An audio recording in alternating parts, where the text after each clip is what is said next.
เราจะแกงตามสัญญาจะผัดจะทอดให้บอกมาเคล็ดลับวิชาค้นออกมาให้ชมกันเสพเปรี้ยวเสพหวานเสพเค็มไปรสชาติยังไงงัดมาทำมีเธอมีฉันสอนกันทำเสพรสกันไปลุงบีลุงเอกเสพโอชา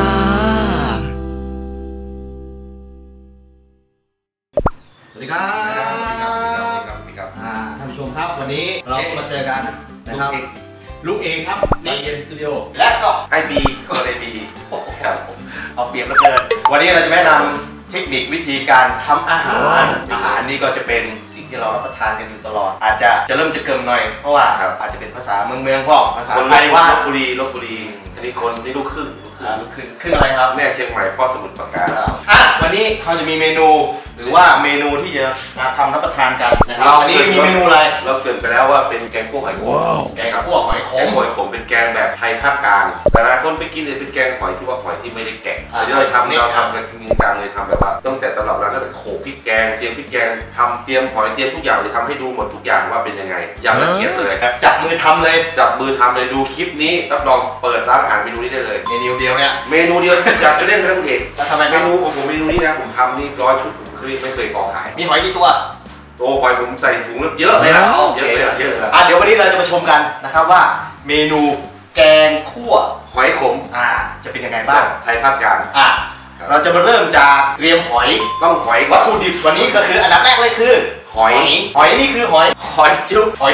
กูไม่เล่นมุกเมื่อกี้นะครับเราแค่หอยจุ๊บอยู่เอามาจากที่ไหนหอยจุ๊บตลาดเราเมื่อก่อนก็จะหาหอยกันเราต้องไปแบบ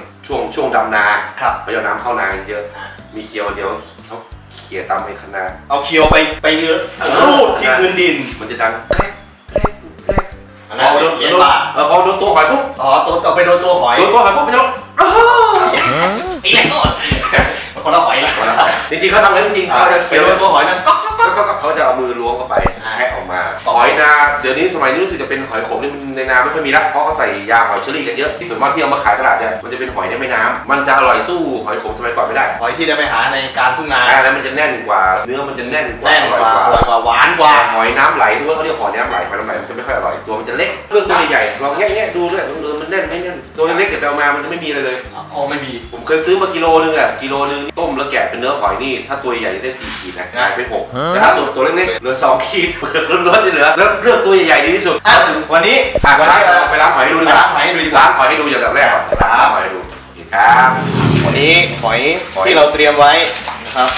แช่น้ำไว้คืนนึงก่อนให้มันคลายดีอันนี้เป็นหอยมีไม่ใช่เหรอหอยจูบ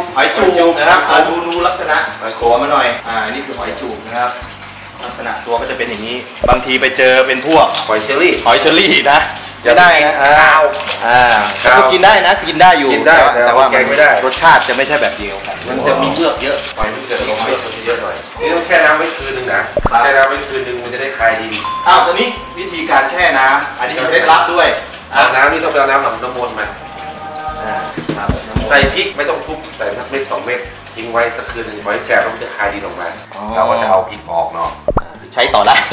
เราไปทำแกงต่อนี่คือการล้างหอยนะครับข้าวเอาดินมันออกก่อนยังไม่เนี่ยเราคลายออกมาดูดิถ้าไม่เอาดินมันออกไปแกงแล้วมันจะเหม็นมีดินออกมาโคนออกมาเยอะเลยนี่ล้างแล้วนะล้างเปลือกมันอย่างน้อยสัก3 รอบเป็นไงครับใส่ถูแรงไม่ได้เพราะถูแรงแล้วหอยมันจะร้องมันจะเห็นน่ะที่หอยมันกินเข้าไปมันจะคายออกมาเนี่ยล้างสัก2 รอบก็พอละแช่1 คืนมันต่ำแต่ถ้า2 คืนไม่ไหวหอยมันจะผอมเพราะว่ามันอดอาหารเรามาดูลุงบีล้างหอยลุงบีที่ชีวิตอยู่มาจากหอยนี่เขาจะหอยขึ้นนะครับถ้าบางคนนี่เขาก็จะเอาไปแกงเลยแต่เราไม่ใช่เราโตมาในวังพ่อเป็นเจ้าเป็นนายวังอะไรครับวังโบราณแต่ถ้าเป็นแกงเลยนี่ก็จะกินไม่ได้เพราะอะไรครับไม่ทราบเพราะเรายังไม่ได้สับต้นหอยออกถ้าคุณเอกไม่สับต้นหอยออกด้วยคุณเอกดูดให้ตายหอยก็ไม่ออกมามันจะเจอสูญญากาศแม้ว่าเราจะเอาลิ้นของเราไม่ใช่เราลิ้นเขียวก็ไม่ออกเราจะสับตรงนี้ออกยอดสุดท้ายที่เราสับก้นมันนี่แหละถ้าสับก้นออกที่เราจะดูดได้จุ๊บมันก็ออกแล้วนะครับเพราะเราต้องแคะหอยออกเพราะเราแกงแบบชาววังบุรพาอันนี้ไม่ได้ออกนะครับเขาต้องสับก้นหอยออกคุณลุงเอกเอาวางครับมือเราถือไว้ทำไมครับช่วย สับหอยออกเสร็จแล้วก็จะวางนี่หอยเราเอามาจากที่ไหนนี่หอยตลาดเดี๋ยวจะไปสาธิตวิธีงมเดี๋ยวตอนทำผัดชาหอยผมเดี๋ยวทำให้ดูเลยเดี๋ยวจะไปงมให้ดูสดๆเลยหอยว่าหอยมันอยู่กันยังไงหอยแต่ละที่ไม่เหมือนกันนะหอยคาราโอเกะก็อีกอย่างนึงอันนี้จะมีเศษด้วยนะเศษเยอะสับคนหามันช้าตรงนี้แหละบางคนถามทำไมขายก่อนขายถุงตั้ง50-60 บาทมันแพงไหมนี่ครับลองมาดูอีกครับลองมาทำดูครับสับเสร็จไม่พอเป็นต้มอีกนะต้มเสร็จต้องมาแคะเอาอีก50 บาทจ่ายไปเถอะครับสำหรับร้านเราที่อื่นนี่ผัว80 100เราขาย50 บาทเราก็พอแล้วครับอย่าบอกว่าเราแพงเลยครับกว่าจะได้กินของอร่อยนะครับคุณผู้ชมเราจะถ่ายจนสับหอยเสร็จใช่ไหมครับไม่ตัดแค่นี้ก่อนจากเราเตรียมหอยเรียบร้อยเมื่อกี้เราสับก้นหอยให้ดูเรียบร้อยแล้วก็ล้างนะให้สะอาดเพราะว่าเมื่อกี้ที่เราสับก้นหอยมันจะมีเศษนี่คือตัวหอยที่เราเตรียมมาไว้แล้วนะครับเรียบร้อยอันดับแรกเราก็จะทำอะไรเนี่ยตั้งน้ำให้ร้อนก่อนสำหรับกระชายนะครับเราจะเอาไว้ซอยใส่แกงคั่วหัวมันจะทิ้งบางคนทิ้งหัวไปแล้วเราเก็บไว้หัวมันก็คือตรงคั่วมันละหัวล่างมีเคล็ดลับเลยนะเรามาใส่ตรงหม้อแกงนี่ก็จะต้มหอยจะได้ดับคาวไปด้วยเพราะกระชายนี่เป็นตัวที่ดับคาวนะขนมจีนน้ำยาอะไรเนี่ยเขาต้องใส่กระชายพายกิโล30-40 บาทปลากิโล80ใส่ปลาครึ่งกิโลกระชาย8 กิโลทำขนมจีนน้ำยาได้แล้วใส่ไปแล้วใส่เกลือป่นโรยเข้าไปหน่อยให้มีปริมาณไม่เกินผลแล้วแต่ข้าวขี้มือผมด้วยพอเดี๋ยวรอน้ำเดือดแป๊บนึงเราก็ค่อยใส่หอยลงไปลวกสักประมาณ1-2 นาทีพอละพอสวยไฟต้องแรงๆอย่างนี้เลยอ่ะต้องน้ำเดือดนี่แรงไม่พอไม่สักแรงเท่าไหร่เรามาคุยกันระหว่างรอน้ำเดือดเราคุยเรื่องหอยผมต่อแกงคั่วต้นกำเนิดมาจากไหนเนี่ยแกงคั่วจะเป็นแกงภาคกลางไม่ใช่ของทางเหนือก็อีกถ้าแกงหอยเป็นอีกอย่างนึงเรียกแกงแคหอยผมแกงแคหอยจุ๊บเราจะใส่ข้าวคั่วนะนี่แน่นอนคั่วร้อนชีฝรั่งบางคนก็ใส่หางหวายโอ้สปักครับเพชรพักอย่างพวกใส่กระเลิกที่เต๋อเลยเพราะว่าตะแคงว่าเราได้รับกินแกงหอยต้องซื้อเดี๋ยวมันแกงหอยจะจ้างนั้นเป็นตำโบราณนะครับมันได้เลยนะครับมันได้ครับหอยเหมือนกันหอยโคนเหมือนกันมีอยู่1 หอยห้ามดูดกินต้องซอกมันปั่นกันเดือดแล้วน้ำเดือดแล้วเราก็จะใส่หอยจะล้างที่สับก้นเมื่อกี้ไว้แล้วลงไปถ้าเป็นหอยเมืองก็จะร้องโอ๊ยถ้าเป็นหอยญี่ปุ่นได้มาดูเดี๋ยวเราลวกหอยน้ำคาวมันจะออกแล้วตะหลิวเราไปไหนวะตะหลิวให้หน่อยตะหลิวกลมให้หน่อยคาน้ำคาวจะออกขาวๆนะครับเราก็ทิ้งไว้นะครับเห็นน้ำมันเริ่มออกแล้วน้ำขี้ดินขี้โคลนมันจะออกขึ้นมาเยอะๆแล้วนะครับคนสักหน่อยนึง2-3 นาทีแค่นั้น2-3 นาทีพอสุกถ้าเราต้มสุกมากไม่ได้ทำไมฮะหอยมันจะรัดตัวพอหอยรัดตัวมันจะหดลงมันดึงไม่ออกเราล้างดีแต่น้ำคาวอยู่ลดไฟไม่ได้มันฟูออกตัวอย่างแรกพอหอยมันเริ่มสุกเนี่ยฝามันก็จะออกแง่ออกเริ่มได้ทีละต้มเสร็จเราก็จะเอาไปล้างน้ำอีกรอบนึงแล้วค่อยมาแคะเนื้อหอยออกได้ทีละพอแล้วเนาะพอแล้วครับตรงนี้เราจะเก็บตักไว้ออกใส่กระชอนเมื่อกี้เราแกงกระชอนลงนี้สังเกตไหมมันจะไม่เหม็นข้าวเลยลมกลิ่นหรอกเพราะเราใส่หัวกระชายเข้าไปใช่ดิกลิ่นกระชายเต็มเลยถ้าคนเขาต้มไม่เป็นไม่รู้เคล็ดลับตรงนี้นะเราไปต้มน้ำเปล่าๆเนี่ยคุณแกงมาเถอะหอยมันจะเหม็นข้าวมันไม่ดับกลิ่นของพวกนี้บางทีมันเหลือเราจะไปทิ้งมันมีประโยชน์อยู่หัวเนี่ยเราไม่เอาไปต้มเราไปปักดินขึ้นเป็นต้นกระชายแม่ผมว่าตอนนี้กระชายเต็มบ้านเลยกระชายไม่มีนะครับแม่ไม่รดน้ำแม่บอกกระชายกูปลูกได้แต่กูไม่รดน้ำกูเปลือกข้าน้ำกระชายกูตายกินได้นะตอนนี้ถือว่ากินได้แล้วจิ้มแล้วได้จิ้ม3 รสอร่อยแล้วเนี่ยฝาบางตัวก็จะออกไปแล้วออกแล้วมันหลุดแล้วครับมันสุกแล้วน้ำมันเดือดแบบนี้เนาะเนี่ยถ้าตอนนี้มีน้ำจิ้มฟันกันมีน้ำจิ้มสุรปลาเนี่ยจิ้มแก้มเหล้าได้เลยไม่ต้องไปทำให้เสียเวลาเรียบร้อยอันนี้หอยเราก็ลวกมาได้เลยนะครับเดี๋ยวผมให้ดูน้ำเลยนะที่เราต้มเสร็จแล้วใช้ได้ไหมน้ำมันกินหรือผมจะใส่น้ำแข็งกินได้ตรงนี้กินได้เนี่ยก็ลวกมาได้ไหมครับดูจริงครับเดี๋ยวเราไปล้างหอยก่อนแล้วกันเนาะเดี๋ยวมาดูเครื่องแกงกันตอนต่อไปกันนะครับได้หอยแล้วครับต้มเรียบร้อยไม่ร้อนละคนเรียบร้อยไม่ร้อนละพอขาดน้ำล้าง2 รอบแล้วตอนนี้ก็จะมาเอาหน้าหอยออกนะครับนี่คือพระเอกของเราอาวุธเคี่ยวจิ้มง่ายๆไม่มีอะไรนะครับจิ้มง่ายๆเอาเปลือกออกนะครับจิ้มเข้าไปมาเลยตรงหน้ามันออกเหี้ยปอกมาเหี้ยเนี่ย2 ตัวคิดเตอะนะครับถุง50 บาทมันไม่แพงตรงไหนเลยมันโดนด่าหลายรอบแล้วทำไมขายแกงคั่วให้ผมแพงวะนะครับลองมาแกะหอยผมจะตายละกิโลนึงขายได้3 ถุงได้นะไปคิดดูเถอะสร้างไป100 ถุงลูกแกะกี่กิโลมาซื้อหอยนะครับซื้อหอยตัวใหญ่มานะพอมันจะนักหน่อยเนี่ยแล้วครับจิ้มออกมาเนี่ยตัวมันจะใหญ่แล้วที่ลูกมันนะอยู่ในตัวมันข้างหลังมันอยู่ก้นเรากินได้ไหม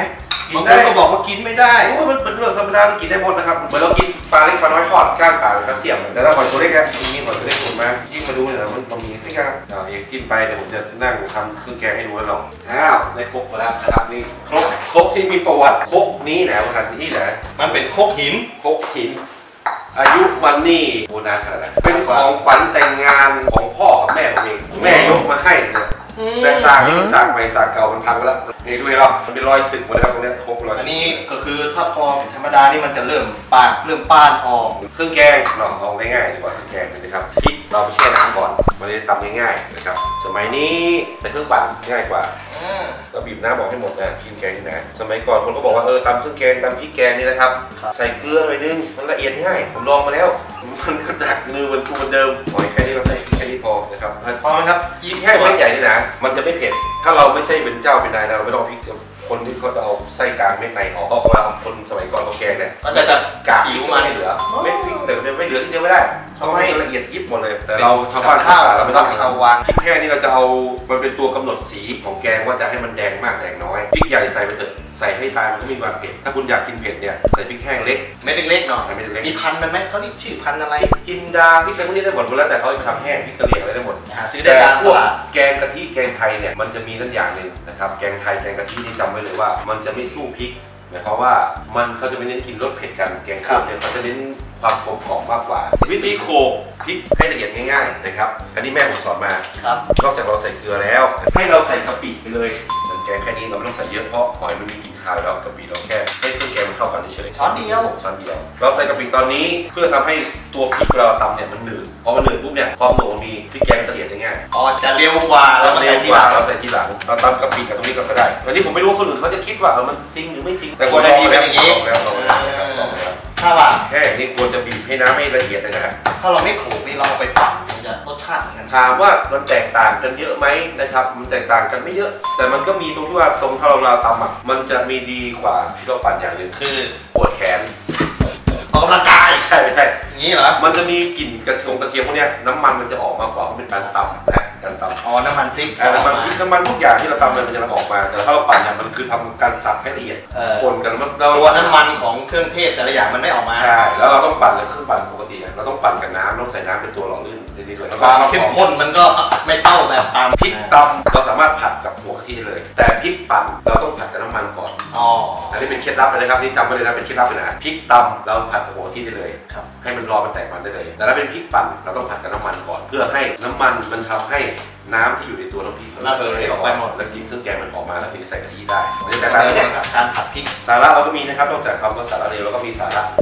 เราใส่กะปิปุ๊บเนี่ยนอกจากกินแล้วนะครับมันก็จะละเอียดง่ายกว่าเดิมพอตรงนี้นะครับเดี๋ยวสิ่งที่จะละเอียดยากที่สุดนะแล้วกล้องมาใกล้ๆหน่อยก็ได้ครับให้เราใส่ขมิ้นลงไปก่อนขมิ้นนี่ละเอียดยากนะต่อให้เราปั่นผมเคยลองต่อให้เราปั่นนี่นะมันละเอียดยากตรงที่ว่ามันแตกตัวเป็นก้อนๆเล็กๆมันเป็นหลบอยู่ตามซอกพริกซอกอะไรที่ละเอียดยากมันตัดลงไปก่อนแกงคั่วของไทยภาคกลางนะเป็นผักชีนิดนึงใส่นิดนึงจะให้เพิ่มความหอม1หอม2ดับคาวเพราะว่าสิ่งอาหารที่คาวมากอย่างเช่นพวกแกงเขียวหวานเนื้อจะมีกลิ่นสาบเนื้ออย่างหอยอย่างปลาอย่างพวกนี้ต้องใส่น้ำชีลงไปเพราะตัวนี้จะดับคาวเยอะนะครับแต่ถ้าเป็นพวกแกงหมูแกงไก่ไม่จำเป็นไม่ต้องใส่ก็ได้พริกไทยเม็ดปลายมือนิดหน่อยเพราะเรายังไม่ใช่ความเผ็ดความร้อนของตรงพริกใหญ่เนาะเราใช้ตรงพริกไทยแทนนิดเดียวพอแล้วโขลกไปนิดหน่อยโขลกไปหน่อยนึงพอแตกเดี๋ยวเราจะมาลองชั่งดูเดี๋ยวเราดูว่าจะได้เนื้อเท่าไหร่เนี่ยหอย1 กิโลที่เราไปต้มมาเอาเปลือกเอาอะไรออกจา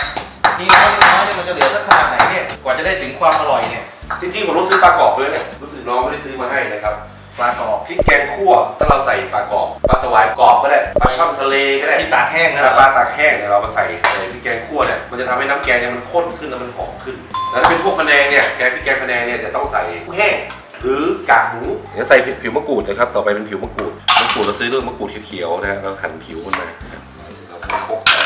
แทงหอยมันมากเลยเนี่ยคุณเอกตอนนี้ถ้าเรามาแตกต่างตรงไหนก็ลองปั่นกับแกงนะมะกรูดผิวมันนะมันจะมีน้ำมันอยู่น้ำมันหอมระเหยอยู่ตรงนี้นะครับถ้าเราไปปั่นแล้วแค่ทำให้มันละเอียดแต่เราไปตำเนี่ยเราตำโคกมันบดลงไปเนี่ยน้ำมันกระเทียมน้ำมันพวกนี้มันออกมามันเข้าที่แกงตำกับแกงบดรสชาติเหมือนกันแต่คนละกลิ่นกระเทียมนี่แกงที่เราใส่สักประมาณ 4-5 กลิ่นพอละจะเอาเปลือกออกหรือไม่ออกก็ได้นะครับแล้วแต่ตัดแค่หัวออกก็พอละแค่หัวมันแข็งหอมแดงนี่จะได้ถูกของคนโบราณเขาอยู่ใส่อย่างสุดท้ายอย่าไปใส่แรกไม่ได้ไม่งั้นตาคุณอาจจะบอดได้ซอยให้มันตำง่ายครับซอยเสร็จมันตำง่ายหน่อยเดี๋ยวโขลกพอที่พอละเอียดค่อยใส่ตะไคร้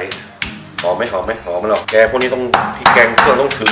ไปซื้อแกงสำเร็จรูปพริกสำเร็จรูปมาไม่ได้หรอกพริกสำเร็จรูปนี่เน้นไปทางเกลือนะเกลือไม่พอมันเป็นของหมักลองเอาของพริกแกงไปหมักแล้วสัก2 วันเหม็นโอ่ะแล้วไปใส่พวกสารกันบูดมันมีทางหอมหรอกสะดวกจริงแต่ไม่อร่อยแต่ถ้ามันจำเป็นต้องใช้ก็ใช้แต่ถ้ามันไม่จำเป็นบ้านเรามีทุกอย่างไม่ต้องมาใช้มันเพิ่มเครื่องเอาอะไรอย่างนี้ใช่ไหมเราขี้เกียจโขกเอาไปปั่นเรายังไม่มีใครว่าเลยเดี๋ยวมันก็ขี้เกียจเราไปปั่นแล้วเนี่ยตะไคร้เป็นอย่างนั้นเราตัดหางทิ้งเราแค่โคนมันใช้นะครับแล้วก็ตัดหัวมันออกเราแกะกาบทิ้งให้มันเหลือแต่ส่วนขาวๆแค่นี้พอใ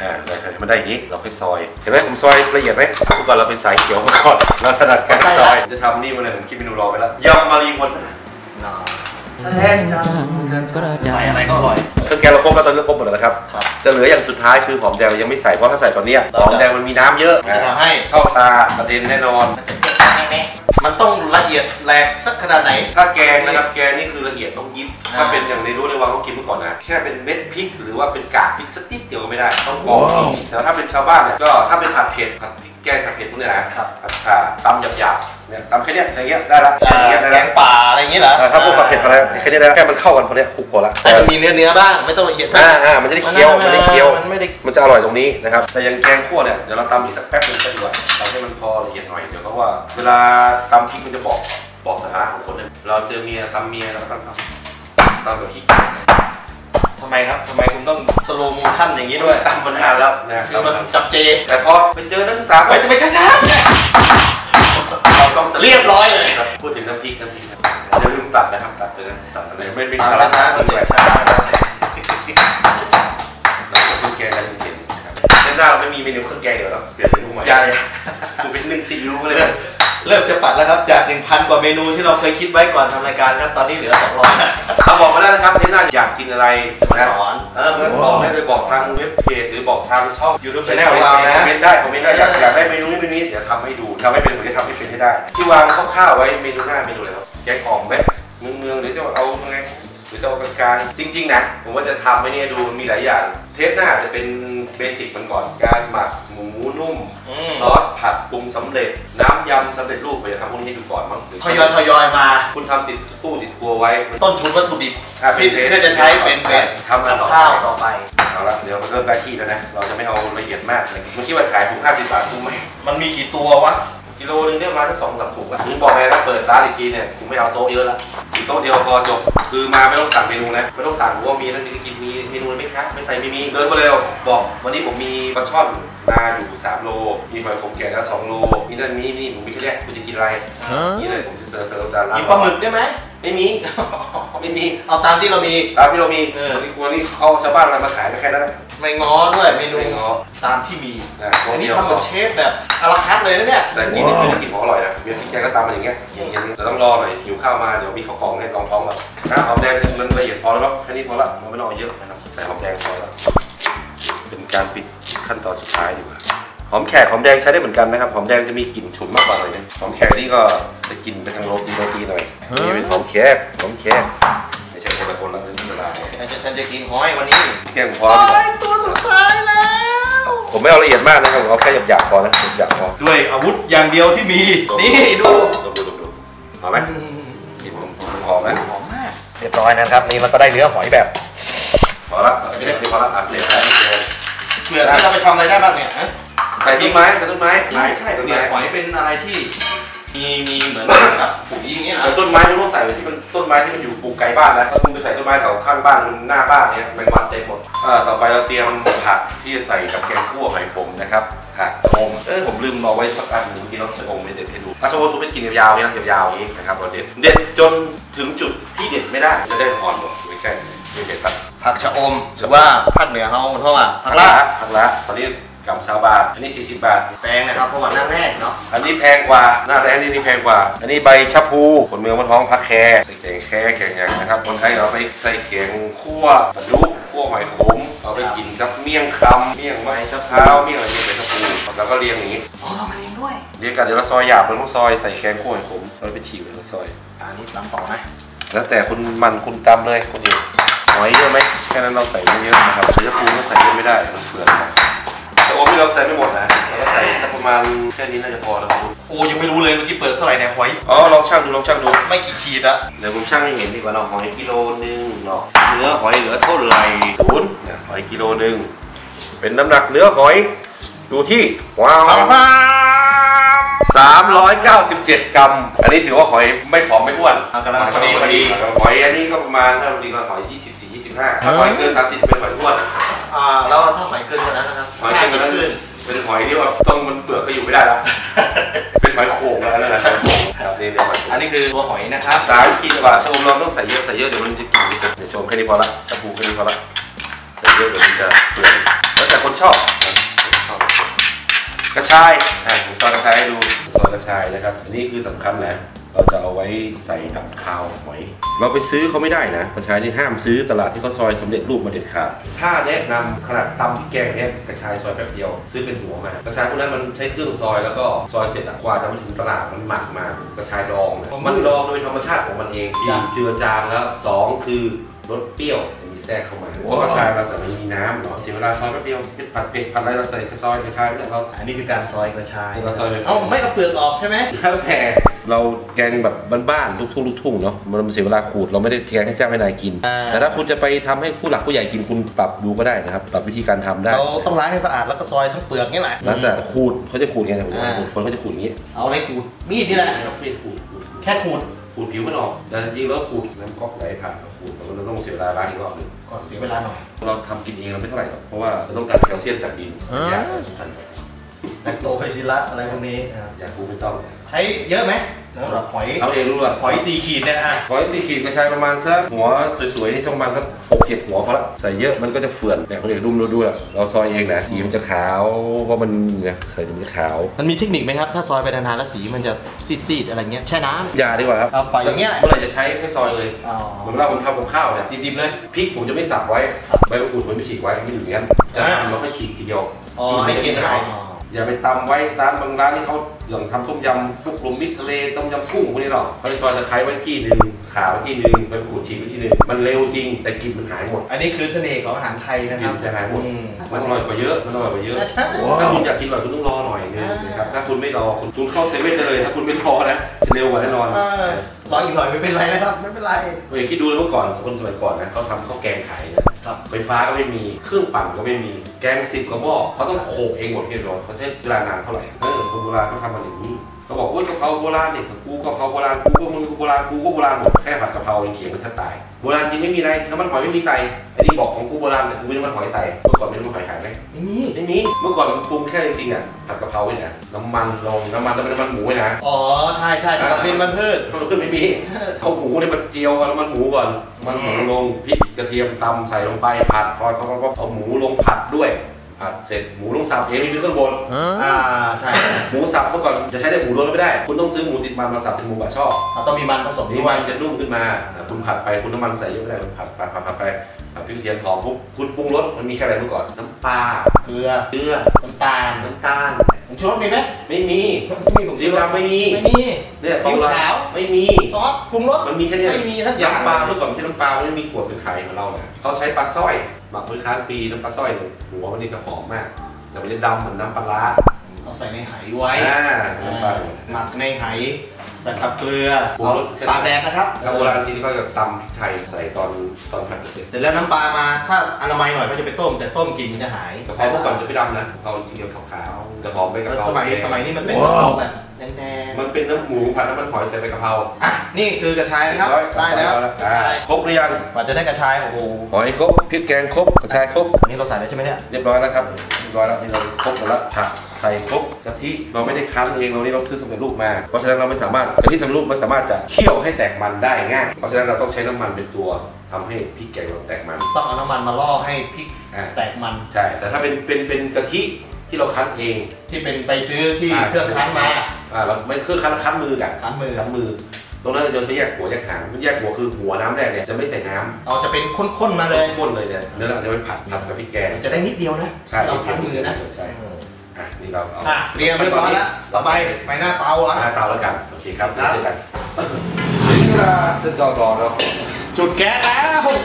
จะได้กินแล้ว พริกแกงนะครับเราใช้เนื่องจากเราใช้กะทิกล่องเราต้องลงโลโก้ก่อน รอผู้สนับสนุนอยู่นะครับมันจึงต้องใช้น้ำมันเป็นตัวที่ว่าดึงน้ำมันออกมาจากพริกแกงดึงกลิ่นของเครื่องเทศออกมาแต่ถ้าเป็นกะทิที่เราคั้นสดๆอ่ะเราสามารถใช้พริกแกงเคี่ยวให้หัวที่มันแตกมันได้อันนี้ผมก็เอาน้ำใส่ไปในโคกนะกะทิที่โคกที่เราตำน้ำพริกแล้วนี่คือที่ตำเรียบร้อยแล้วนะครับน้ำล้างโคกนะครับล้างสักล้างอะไรก็ทำยี่รอไว้เดี๋ยวเอาไว้ใส่ตอนไหนอ่ะใส่สไลด์ได้ไหมใส่ด้วยจะดีครับอย่าไปทำเลยเดี๋ยวบอกไอ้น้ำล้างโคกจริงๆนะเป็นคนโบราณเขาถือนะเวลาอาหารจะอร่อยตรงนี้ตรงนี้จริงๆนะน้ำล้างโคกอย่าไปทิ้งว่าพริกแกงมันติดทุกอย่างมันติดอยู่นี่หมดเราก็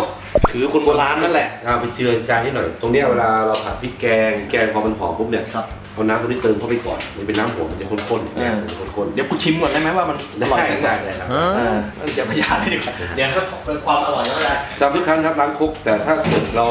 สมัยใหม่มันใช้เครื่องปั่นใช่ไหมใช้เครื่องปั่นแล้วจะไม่มีตรงนี้แหละเราใช้น้ำล้างเครื่องปั่นได้เหมือนกันน้ำล้างเครื่องปั่นเหมือนกันเอาน้ำใส่เครื่องปั่นน้ำใส่เครื่องกดปั่นให้ให้มันล้างแล้วไปอยู่ให้มันตกตะกอนมาเป็นน้ำแบบนี้ตรงนั้นมาเติมเดี๋ยวไปทิ้งนะครับถึงเวลาขั้นตอนการแกงกล้วยผมเรา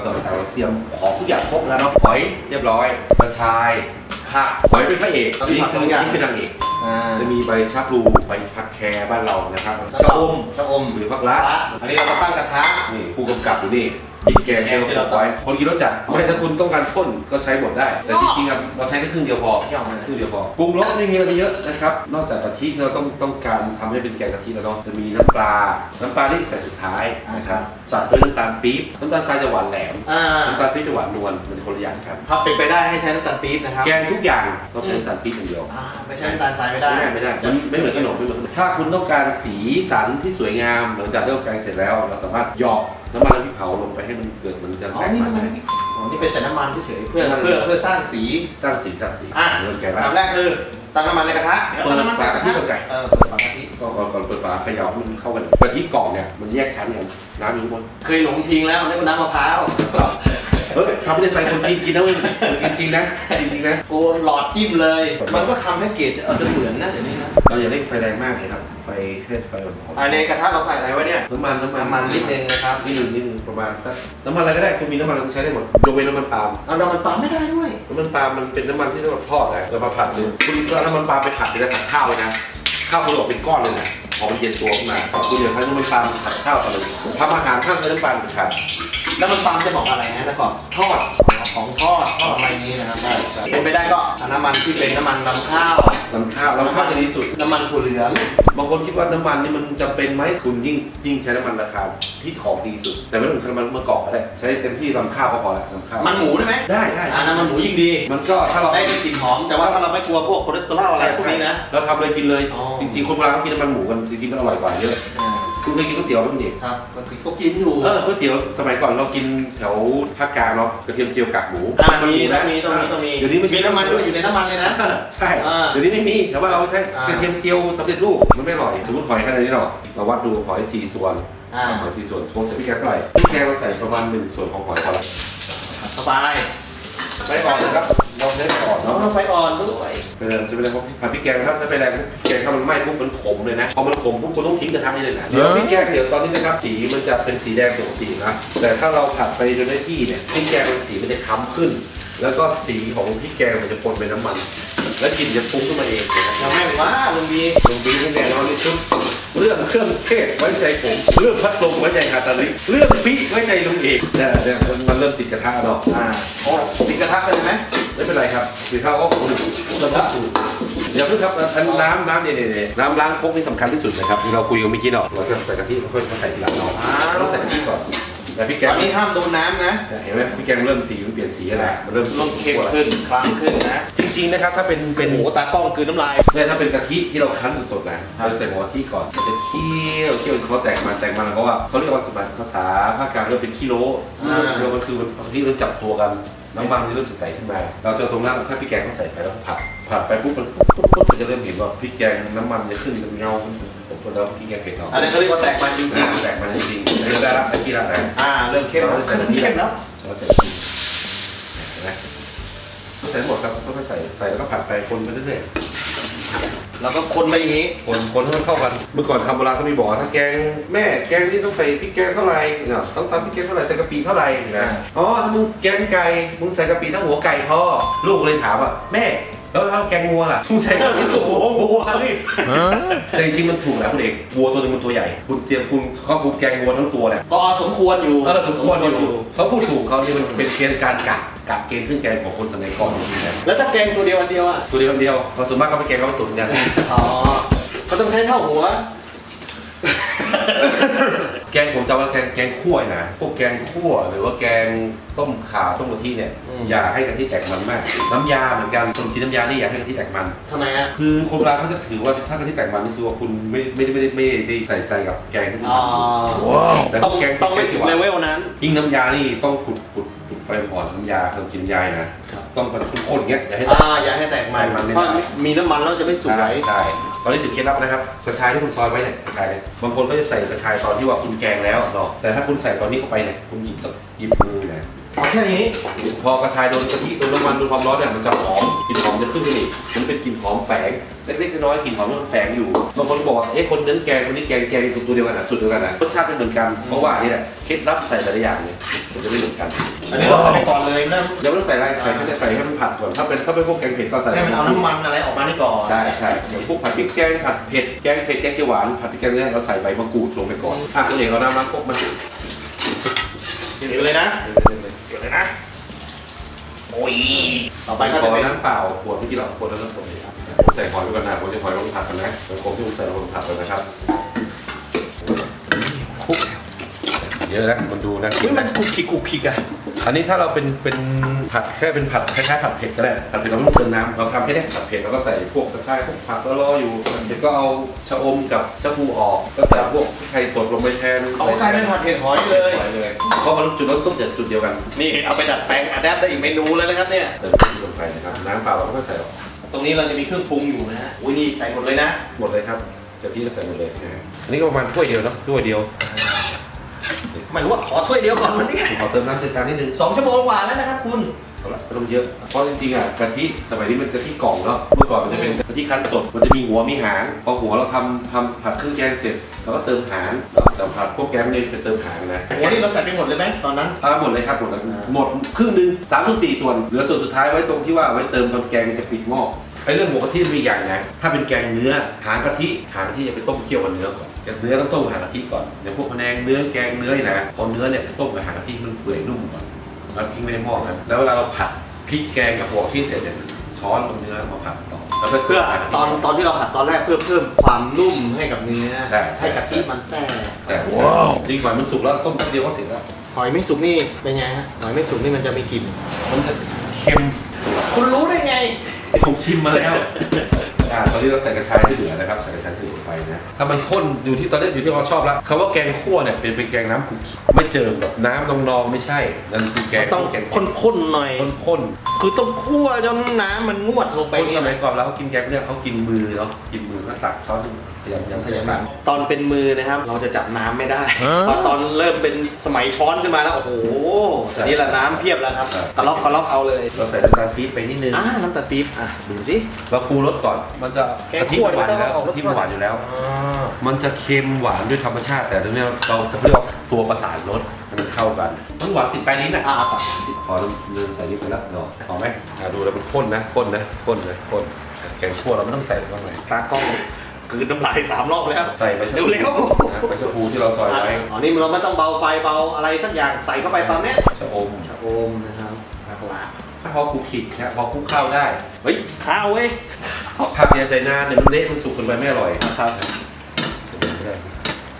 โอ้โหดูสิเติมกระฟองจอไปว้าวบางไฟน้องหน่อยจริงๆนะเมื่อกี้เราไม่มีวันนี้เราขาดปลากรอบนะแต่ถ้าวันนี้ผมใส่ปลากรอบแล้วนี่กลิ่นมันจะฟุ้งขึ้นมาเลยพอใกล้สุกปุ๊บเราตัดปลานิดนึงน้ำปลาทำไมน้ำปลาต้องใส่ตอนนี้น้ำปลาใส่ที่แรกมันจะคาวใส่ตอนหลังให้กลิ่นมันยังคงใส่ไม่เยอะเราปูเพราะเราใส่เกลือแล้วใส่ปูแค่ปูรสเฉยปูรสตัวนี้เราเดี๋ยวเราจะชิมพอเราชิมเพราะปูรสเราชิมปุ๊บมันขาดตรงไหนเลยเติมลงเข้าไปเราจะปูรสเสร็จแล้วเนาะเราก็ใส่ผักมันเริ่มสุกแล้วอย่าให้มันสุกมากไม่อร่อยน้ำผักออกเยอะแกงเราไม่ข้นขั้นตอนนี้หลังจากเราชิมแล้วเราชิมดูรสชาติเป็นไง ไม่ใส่ผงชูรสนะครับดูเดี๋ยวลองชิมดูอร่อยไหมได้ไหม ตัวหัวเข้มข้นนะ เข้มข้นไหมเนี่ย แล้วมีกลิ่นหอมเรามาดูใกล้ๆกล้องดูใกล้มันจะข้น เข้มข้นแล้วน้ำแกงจะเป็นอย่างนี้นะครับไม่ใช่ใส่โอเคนะผมจะปิดไฟแล้วนะเรียบร้อยแล้วนะครับแกงคั่วผมก็จะรอมานาน2 ชั่วโมงครับพี่เอกผมตักให้คุณดู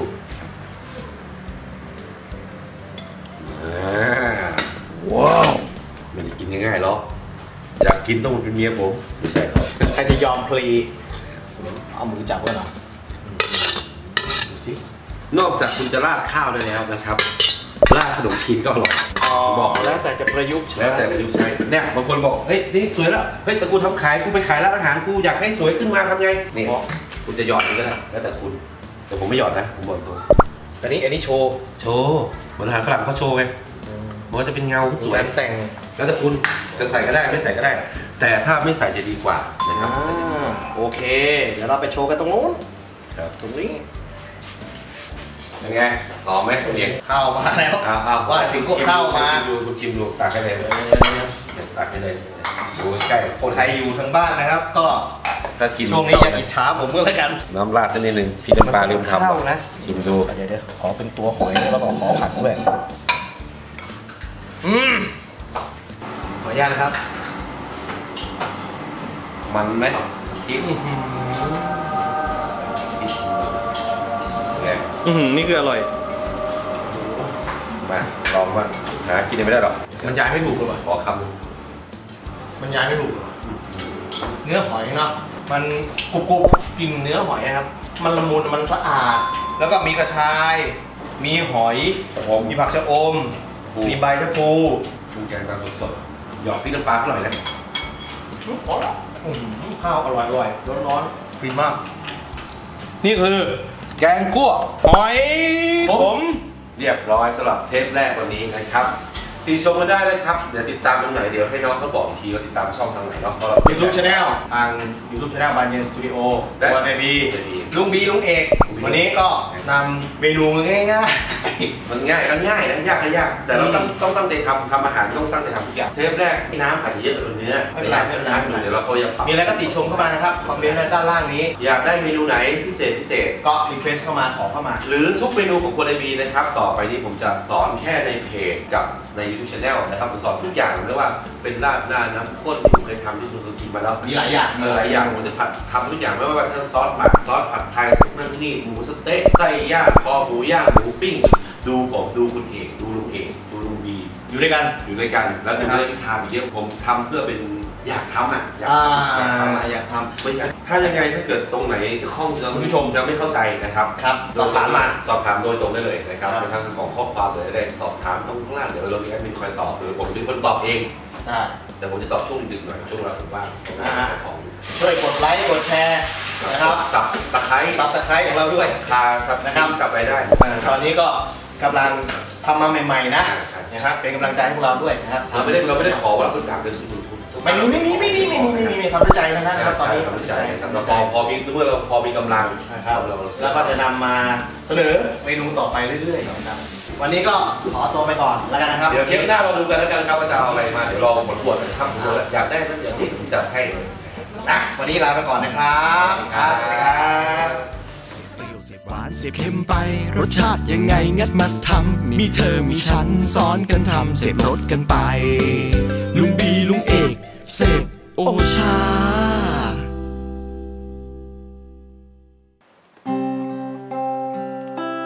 สับตะไคร้ของเราอยู่ตรงขอบจอ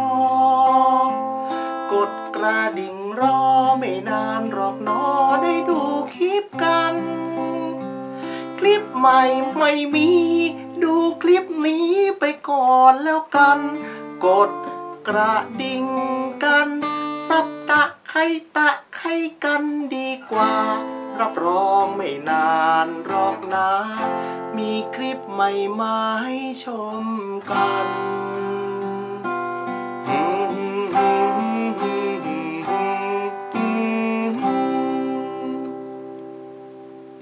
ซับตะไคร้กันเลยครับกดเลยครับรออะไรครับ